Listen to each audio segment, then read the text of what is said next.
ये हैं स्टेट से related 5 questions. Polity point wise series चल रही है। इसमें देखो, स्टेट में लेजिस्लेटिव असेंबली होती है और कुछ स्टेट में लेजिस्लेटिव काउंसिल भी है, जैसे कि यूपी, बिहार, कर्नाटक, महाराष्ट्र, आंध्र प्रदेश एंड तेलंगाना। ये पूछा जाता है कहाँ पर बाइकैमरल लेजिस्लेचर है। तो 6 स्टेट में है। कौन से स्टेट हैं? यूपी, बिहार, कर्नाटक, महाराष्ट्र, आंध्र प्रदेश, तेलंगाना। इनमें है बाइकैमरल लेजिस्लेचर। इसका मतलब ये है कि इसमें लेजिस्लेटिव असेंबली भी है और लेजिस्लेटिव काउंसिल भी है।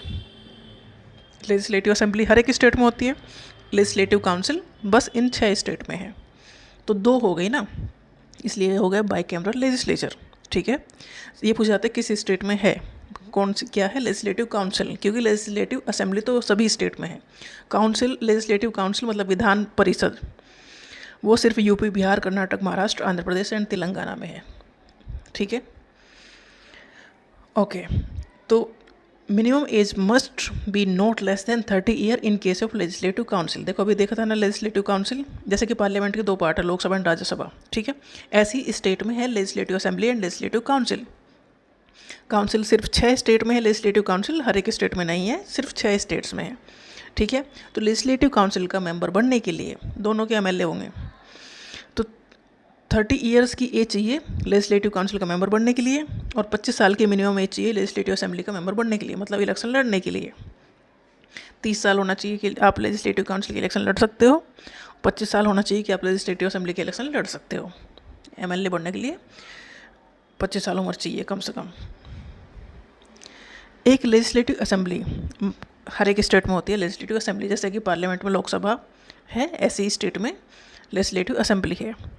मस्ट हैव एटलीस्ट 60 मेंबर्स, कम से कम 60 मेंबर की होनी चाहिए असेंबली, मतलब 60 सीट होनी चाहिए हर एक स्टेट्स में एमएलए की। And can have maximum 500 member, और जब ज़्यादा से ज़्यादा 500 मेंबर, मतलब स्टेट के कितने एमएलए होंगे?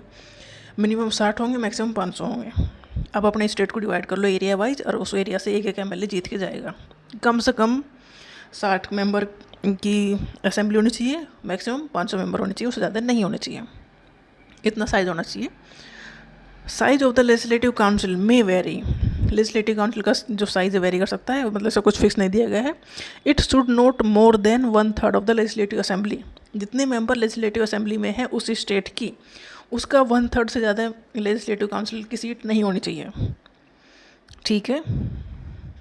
मतलब अगर 100 सीट हैं असेंबली की, तो 33 सीट होंगी काउंसिल की, लेजिस्लेटिव काउंसिल। तो size of the legislative council may very. It should not more than 1/3 of the legislative assembly and not less than 40। 40 से कम तो किसी केस में नहीं होना चाहिए। ये एक लिमिट दे दी है कि इतनी इतनी सीट तो होनी चाहिए एमएलए की हर एक स्टेट में। टर्म ऑफ लेजिस्लेटिव असेंबली 5 साल होते हैं, 5 साल में इलेक्शन होते हैं। ठीक है। लेजिस्लेटिव काउंसिल के इलेक्शन नहीं होते हैं, वो गवर्नर या इधर उधर से नॉमिनेट होकर आए हुए मेंबर हैं। तो लेजिस्लेटिव काउंसिल का टर्म 6 साल का है, जैसे कि राज्यसभा का है, ऐसे ही लेजिस्लेटिव काउंसिल का टर्म 6 साल का है। और इसके भी 1/3 मेंबर हर 2 साल में रिटायर होते हैं, तो मतलब ये परमानेंटली ख़त्म नहीं होता, लेजिस्लेटिव काउंसिल चलता रहता है। क्योंकि 6 साल का टर्म है, 2 साल में 1/3 मेंबर रिटायर हो गए, फिर वो अपॉइंट हो गए, फिर आ गए, ऐसे ही चलती रहती है, वो कभी ख़त्म नहीं होती। बस लेजिस्लेटिव असेंबली के इलेक्शन होते हैं और वो 5 साल चलती है।